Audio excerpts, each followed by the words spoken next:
I came out here because I hear this strange noise. It sounds like radio traffic. It's coming from the crib yard. There's a big bunch of birds at the top of this tree.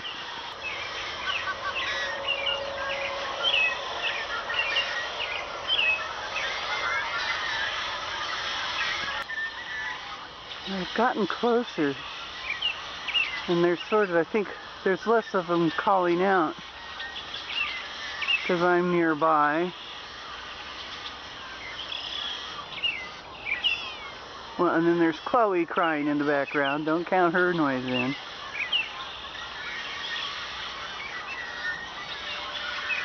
Hopefully I get close enough to get a good picture and Janet will tell me what they are.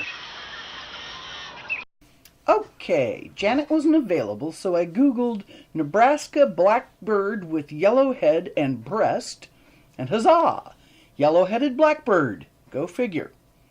They like to live in deep marshes around ponds and lakes, particularly where there is an abundance of cattails and bulrushes, and they fly south for the winter. Since there are no significant marshes around here, they were probably just stopping in the crib yard en route to their summer nesting grounds. On my way back in from the crib yard, I snapped several pics of the flowers that are sprouting hither and yon. Tiger lilies are the most abundant flowers here. That's a huge patch of them between the crib yard and the big house.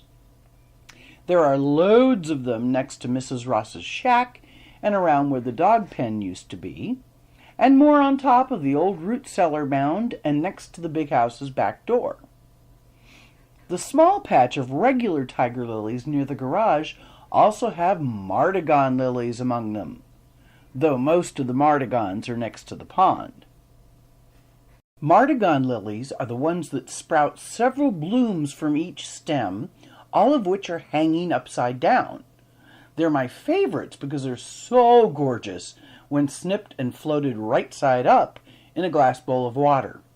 Unfortunately, their pollen is poisonous to cats, so I have to be careful to put them in a very deep bowl where the kids can't brush up against them.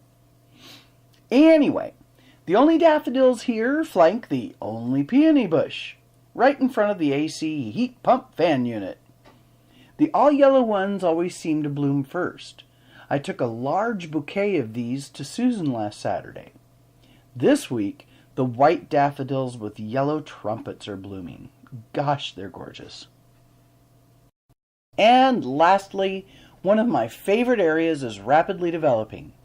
The wide swath that lies along the southern edge of the property is home mostly to some kind of purple wildflower, with a few clumps of white and yellow wildflowers peeking out here and there. Here's a couple pics taken last June. The cats love to hunt bugs in this area. And you can see why I prefer that this swath not be mowed until late July or August, when these wildflowers have run their course.